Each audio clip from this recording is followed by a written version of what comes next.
नमस्कार, मैं आशित त्यागी युग करवट यूट्यूब चैनल पर आपका स्वागत करता हूं। पहले आज की कुछ खास खबरों पर नजर डालते हैं।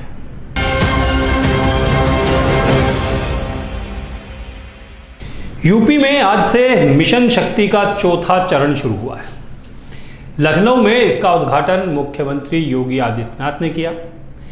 गाजियाबाद में पुलिस लाइन से मिशन शक्ति के तहत सशक्तिकरण जागरूकता रैली निकाली गई। इसका समापन राजनगर एक्सटेंशन में हुआ।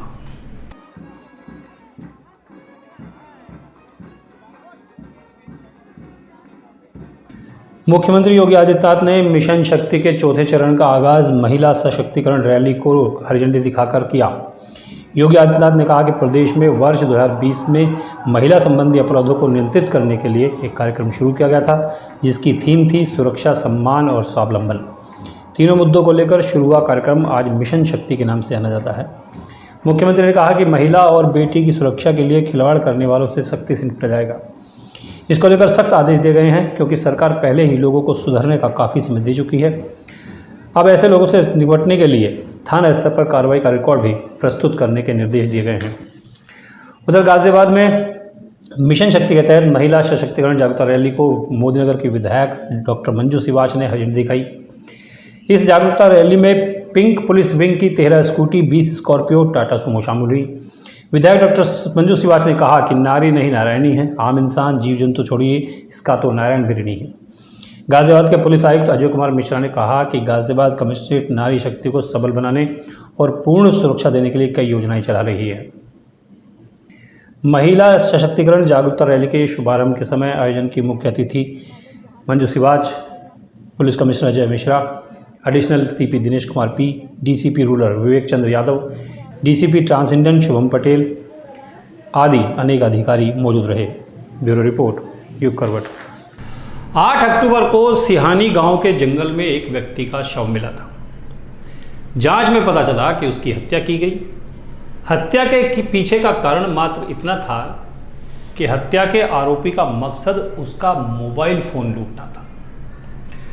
पुलिस ने इस घटना को अंजाम देने वाले प्रशांत नाम के आरोपी को गिरफ्तार कर लिया है। स्थानीय पुलिस द्वारा 4 टीमों का गठन किया गया था। सीसीटीवी और सर्विलांस के माध्यम से अभियुक्त प्रशांत प्रजापति को गिरफ्तार किया गया है। प्रशांत जो कि जोमेटो में कार्यरत है और इनके द्वारा यह घटना के वक्त अत्यधिक नशे में थे, मृतक भी नशे में था। दोनों लोग साथ मिलकर दारू पिए थे और मोबाइल फ़ोन छीनने के नियत से इन्होंने मोबाइल लिया, जिसके क्रम में मृतक ने विरोध किया, जिसमें इन्होंने प्रशांत ने यह घटना कायद की। समाज में आज भी कन्याओं को गर्भ में ही मार दिया जाता है। भ्रूण हत्या जैसी बहुत सी घटनाएं आज भी हमारे सामने आती हैं। गर्भ में मारी गई अजन्मी कन्याओं को, भ्रूण हत्या की शिकार हुई अजन्मी कन्याओं को तर्पण देने के लिए श्राद्ध और हवन किया गया। ये जो श्राद्ध और हवन था, प्राइवेट चिकित्सा वेलफेयर एसोसिएशन, विश्व ब्रह्मऋषि ब्राह्मण महासभा और हनुमान मंगलमय परिवार ने किया। प्राइवेट चिकित्सक वेलफेयर एसोसिएशन, विश्व ब्रह्मऋषि ब्राह्मण महासभा, हनुमान मंगलमय परिवार के संरक्षण में हिंडन तट पर अजन्मी कन्याओं की आत्मा की शांति के लिए यज्ञ किया गया। साथ ही लोगों से कन्या भ्रूण हत्या न करने की अपील भी की गई। संस्था के संस्थापक अध्यक्ष बीके शर्मा हनुमान ने बताया कि गर्भ में ही मारकर जीने के अधिकार से वंचित कर दी गई ज्ञात और अज्ञात कन्याओं की मोक्ष मुक्ति के लिए महायज्ञ तर्पण कार्यक्रम का आयोजन किया गया, ताकि ईश्वर उन्हें शांति प्रदान कर सके, साथ ही समाज से इस कुरीति का भी नाश हो सके। उन्होंने बताया कि 30 वर्षों से एसोसिएशन द्वारा जन जागरण अभियान चलाया जा रहा है। इसी महायज्ञ में 11,000 जन्मी कन्याओं के नाम से संकल्प लेकर आहुति दी गई, जो जन्म लेने से पहले ही कोख में मार दी गई। ब्यूरो रिपोर्ट, युग करवट। ज्यादा कमाई के चक्कर में एक ट्रक चालक मादक पदार्थों का तस्कर बन गया। वो उत्तर भारत से सामान लेकर उड़ीसा जाता था और उड़ीसा से गांजे की खेप लेकर वापस उत्तर भारत आता था। दिल्ली, एनसीआर, उत्तराखंड के कई शहरों में ये गांजा सप्लाई किया जाता था।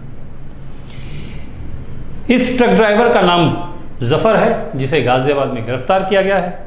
इसके पास से 300 किलो गांजा मिला है, जिसकी कीमत 2.5 करोड़ रुपए बताई जा रही है। कल दिनांक 13 अक्टूबर को जो है वेब सिटी थाना क्षेत्र से जो है एक अंतर्राज्यीय जो है गांजा तस्कर की गिरफ्तारी की गई है, जिसके कब्जे से लगभग 300 किलो गांजा बरामद हुआ है, जिसको जो है छुपा के 18 चक्के ट्रक में लादा गया था। और उक्त गांजे की जो इंटरनेशनल मार्केट में कीमत है लगभग 1.5 करोड़ रुपये, 1.50 लाख रुपये है। पूछताछ में अभियुक्त जावेद उर्फ जफरुद्दीन ने बताया कि वह ट्रक चलाता है और ट्रांसपोर्ट की गाड़ियों को लेके उड़ीसा जाता रहता है। उसी में वो संपर्क में आ गया, बरेली का एक जावेद था ट्रक ड्राइवर, उसके संपर्क में आया, क्योंकि जावेद पूर्व में जो है उड़ीसा से जो है गांजा ला के NCR क्षेत्र में और पश्चिमी उत्तर प्रदेश और हरियाणा वगैरह में सप्लाई करता था। तो संपर्क में आने के बाद इधर से क्या करता है मोहम्मद जावेद जो है मोहम्मद जफर यहाँ से जो है ट्रांसपोर्ट की गाड़ियाँ लेके जाता है सामान लेकर उड़ीसा, और उधर से खाली ट्रक में जो है गांजा छुपा के और कुछ सामान वान लेके जो है आके और यहाँ दिल्ली, पश्चिमी उत्तर प्रदेश और NCR क्षेत्र में गांजा सप्लाई करता है। ये था आज का बुलेटिन। अब खबरों का पोस्टमार्टम।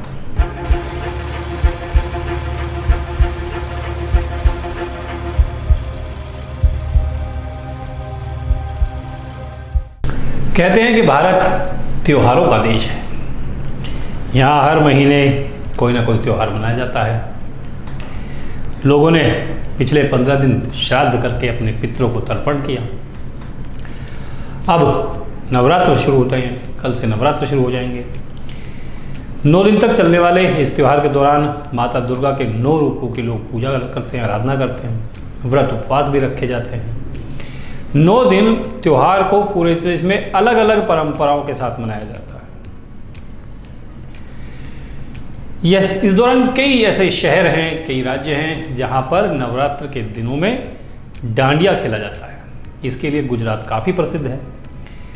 डांडिया गुजरात का एक लोक नृत्य है, जिसे करने के लिए लोग सुंदर रंगीन पारंपरिक तरीके के कपड़े पहनते हैं। लेकिन डांडिया केवल शौक नहीं है, केवल खेल नहीं है, केवल एक नृत्य नहीं है। ये सेहत के लिए बहुत फायदेमंद होता है। अगर आप में से कोई अपना वजन कम करने का प्रयास कर रहा है, कड़ी मेहनत आप कर रहे हैं, तो इन 9 दिनों में डांडिया आपके लिए एक बेहतर विकल्प हो सकता है। डांडिया नृत्य के माध्यम से किसी भी व्यक्ति के शरीर से कैलोरी को बहुत तेज़ी से बर्न किया जाता है, जलाया जाता है। फिटनेस फ्रीक जो लोग होते हैं उनके लिए भी डांडिया एक बेहतर विकल्प है। इसके अलावा दिल को खुश रखने के लिए, दिल को मजबूत रखने के लिए, दिल को तंदुरुस्त रखने के लिए भी डांडिया बेहतर है किसी दूसरी चीज़ के मुकाबले, क्योंकि अलग अलग गानों पर डांडिया करने से जो गाने बजते हैं, पीछे म्यूज़िक बजता है, धुन जो बजती हैं, उनसे दिल खुश होता है। दिल खुश होता है तो उसके ब्लड सर्कुलेट करने की जो एक्सरसाइज हो जाती है, सेल्स के ऑक्सीजन को बढ़ावा मिलता है। इसलिए कहते हैं कि दिल के लिए भी डांडिया काफ़ी अच्छा होता है। कोऑर्डिनेशन और बैलेंस अगर आपको बनाना सीखना है तो डांडिया से बेहतर क्या है। डांडिया करने वाले लोग एक दूसरे के सहयोग से और एक दूसरे से बैलेंस बनाकर चलते हैं। इससे ये भी हमें एक अनुशासन सीखने को मिलता है। डांडिया जब आप करते हैं तो मांसपेशियों में खिंचाव होता है, जो शरीर को लचीला बनाता है। लचीलेपन में सुधार भी इससे हो जाता है। ऊर्जावान बनाने में आपको सहायक है, दिन भर तरोताज़ा लगता है, एनर्जिक फील होगा अगर आप डांडिया करते हैं। तो इसलिए इन 9 दिनों में आप माता दुर्गा की पूजा भी करें, आराधना भी करें और डांडिया भी खेलें। दूसरी खबर मुंबई हाई कोर्ट और सुप्रीम कोर्ट से जुड़ी है। यहाँ दोषपूर्ण शपथ को चुनौती देने वाले एक याचिकाकर्ता पर सुप्रीम कोर्ट ने 5 लाख रुपए का जुर्माना लगाया है। मुख्य न्यायाधीश DY चंद्रूड़ की अध्यक्षता वाली पीठ ने कहा कि शपथ राज्यपाल द्वारा दिलाई गई है और शपथ दिलाए जाने के बाद सदस्यता ली गई है, इसलिए इस तरह की आपत्तियां नहीं उठाई जा सकती। शीर्ष अदालत कहती है कि यह केवल जनहित याचिका क्षेत्राधिकार का उपयोग करने का याचिकाकर्ता का एक तुच्छ प्रयास था। दरअसल शीर्ष अदालत में अशोक पांडे द्वारा दायर एक जनहित याचिका पर सुनवाई हुई थी, जिसमें कहा गया था कि वह बॉम्बे उच्च न्यायालय के मुख्य न्यायाधीश को दी गई दोषपूर्ण शपथ से व्यथित है।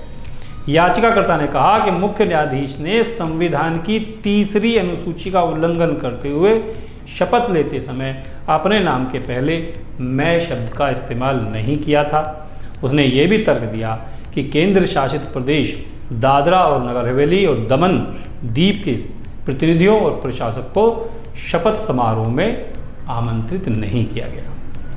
सुप्रीम कोर्ट की पीठ ने सुनवाई के दौरान कहा कि याचिकाकर्ता इस बात पर विवाद नहीं कर सकता कि पद की शपथ सही व्यक्ति को दिलाई गई है या नहीं दिलाई गई है, ये उसके अधिकार में नहीं आता।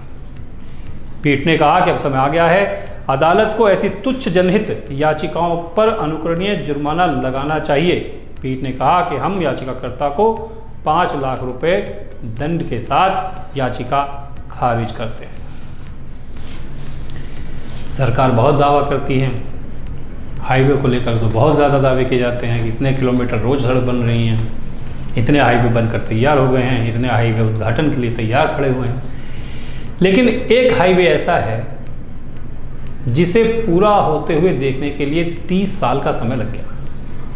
30 साल पहले इसका उद्घाटन हुआ और आज तक काम पूरा ही नहीं हुआ है। मैं बात कर रहा हूँ फरीदाबाद नोएडा गाजियाबाद एक्सप्रेस वे की। इसको बनाने का फैसला वर्ष 1989 में हुआ था। 30 साल बीत जाने के बाद भी ये एक अंतहीन प्रक्रिया में फंसा हुआ है, पूरा नहीं हो पा रहा है। राष्ट्रीय राजधानी को 3 शहरों से जोड़ने वाला ये एक्सप्रेसवे फरीदाबाद से शुरू होता है और गाजियाबाद पर समाप्त होता है। नोएडा में एक सेगमेंट का निर्माण कार्य विभिन्न वजहों से अभी भी पूरा नहीं हो पाया है। नोएडा में यमुना पर एक पुल का निर्माण होना है। इसके लिए संबंधित अधिकारी अपने हरियाणा समकक्षों से मदद मांगते रहे, लेकिन कभी भी बात टेबल से आगे नहीं बढ़ी। फ्लाईओवर के चल रहे काम की धीमी गति के कारण पूरी प्रक्रिया ही बाधित हो गई। अब स्थिति यह है कि 3 शहरों में से किसी एक की यात्रा करने वाले यात्रियों को अपने स्थान पर पहुंचने के लिए दिल्ली से होकर गुजरना पड़ता है। नोएडा प्राधिकरण के लिए भूमि अधिग्रहण परेशानी का बड़ा कारण बना हुआ है। 1989 में इस एक्सप्रेसवे को जब बनाने का निर्णय लिया गया था, तब इसकी लागत 1000 करोड़ रुपए आंकी गई थी। इसका उद्देश्य 3 शहरों के लिए भीड़ कम करना था। ईस्टर्न पेरिफेरल एक्सप्रेसवे बनने की वजह से ट्रक, लंबी रूट की बसें, भारी वाहनों की आवाजाही से ट्रैफिक का दबाव दिल्ली पर थोड़ा कम तो हुआ है, लेकिन समस्या अभी भी बनी हुई है। आप गाजियाबाद से फरीदाबाद जाएंगे, फरीदाबाद से गाजियाबाद आएंगे, आपको दिल्ली होते हुए जाना पड़ेगा और कई जगह आपको जाम में अभी भी फंसना पड़ता है। नोएडा में ये एक्सप्रेसवे सेक्टर 117, 118, 121, 119, 142, 159, 141, 160, 162, 163, 164, 156, 158 से होकर गुजरता है। कुल 43 किलोमीटर एक्सप्रेसवे में से केवल 6 से 7 किलोमीटर ही तैयार है, जो NH 24 से सेक्टर 117 तक है। नोएडा ग्रेटर नोएडा एक्सप्रेसवे पर फ्लाईओवर का निर्माण अभी अधर में है। सेक्टर 117 में जमीन संबंधी विवाद भी है। नोएडा एक्सप्रेसवे और दादरी के कुछ हिस्सों पर काम अभी पूरा नहीं हुआ है। अगर ये एक्सप्रेसवे पूरा हो जाता है तो वाहन चालक, ऐसे लोग जो गाजियाबाद फरीदाबाद आना जाना नियमित करते हैं, उन्हें बहुत बड़ा लाभ हो जाएगा। बात सामाजिक पहलू की कर लेते हैं। हमारे यहाँ शादी एक ऐसा बंधन है जिसमें लड़का लड़की एक साथ अग्नि को साक्षी मानकर 7 फेरे लेते हैं, 7 जन्म तक रहने के वचन एक दूसरे को देते हैं। हमारे यहाँ शादी के बंधन में 2 व्यक्ति बनते नहीं हैं, बल्कि 2 परिवार एक हो जाते हैं। उनकी आदतें, उनका स्वभाव, उनकी खुशी, उनका दुख, दर्द सब एक दूसरे से बन जाता है। दोनों के लिए एक नए जीवन की शुरुआत होती है। शादी के बाद पति और पत्नी दोनों की जिम्मेदारी हो जाती है कि वो एक दूसरे की खुशी का ख्याल रखें। अब उन्हें अकेले के लिए न सोचते हुए 2 लोगों के लिए सोचना होता है। अगर पति की आदतों में पत्नी अपनी खुशी और पत्नी की आदतों में पति अपनी खुशी खोज ले तो किसी प्रकार की टेंशन ही नहीं होती। जैसे कि आजकल हम और आप देखते हैं कि कितने ही परिवारों में, खासकर नई जो पीढ़ी है, उसमें रिश्ते शादी के बाद बहुत जल्दी तरक जाते हैं। पति पत्नी दोनों को चाहिए कि वो अपने पार्टनर के साथ विश्वास बनाए रखे, एक दूसरे का सम्मान करें। आपका पार्टनर चाहे रुपए, पढ़ाई लिखाई, गुण या नौकरी में भले ही आपसे कम हो, उसके बाद भी आपको उसकी अच्छी बातों के लिए उसका सम्मान करना चाहिए। यही आदर्श पति पत्नी के लिए एक बड़ी पहचान है। बाहरी रंग रूप को ध्यान न देते हुए उसकी आंतरिक सुंदरता से प्रेम करें। जब आप अपने पार्टनर को बिना किसी स्वार्थ के प्यार करेंगे तो ये रिश्ता एक आदर्श रिश्ता कहलाएगा। पति पत्नी को एक दूसरे की इच्छाओं का हमेशा सम्मान करना चाहिए, उसकी कद्र करनी चाहिए। कोई काम करने जाने से पहले पति भी और पत्नी भी एक दूसरे की रजामंदी ले लेते हैं, कोई बुराई नहीं है। गलती चाहे कितनी भी बड़ी हो, कितनी भी कठिन परिस्थिति हो, अगर आप एक दूसरे के साथ खड़े हैं तो आप एक आदर्श पति पत्नी हैं। आदर्श पति पत्नी के रिश्ते में आदर, सम्मान, अपनापन, सहयोग की भावना होती है। अपने पार्टनर का हमेशा सम्मान करें, एक दूसरे का सहयोग करें और सारे काम दूसरों पर डालें बल्कि खुद करने का प्रयास करें, तो आप आदर्श पति पत्नी हैं। तो आज के लिए बस इतना ही। गाजियाबाद और उसके आसपास के शहरों की तमाम प्रमुख खबरों को देखने के लिए देखिए युग करवट। और अगर आप विस्तृत रूप से जानकारी करना चाहते हैं तो पढ़िए युग करवट समाचार पत्र। इसके अलावा मैं फिर से दोहराता हूँ, अगर आपके आसपास कोई ऐसी घटना हो रही है, कोई ऐसा व्यक्तित्व है जिसके लिए आपको लगता है कि इसको देश और दुनिया को जानना चाहिए, तो उसके संबंध में एक वीडियो बनाकर हमको आप व्हाट्सअप जरूर करें। आपकी भेजी हुई वीडियो को हम अपने बुलेटिन में या खबरों के पोस्टमार्टम में ज़रूर शामिल करेंगे। युग करवट यूट्यूब चैनल को सब्सक्राइब कीजिए, वीडियो को लाइक कीजिए, अपने दोस्तों रिश्तेदारों के साथ शेयर जरूर कीजिए। नमस्कार।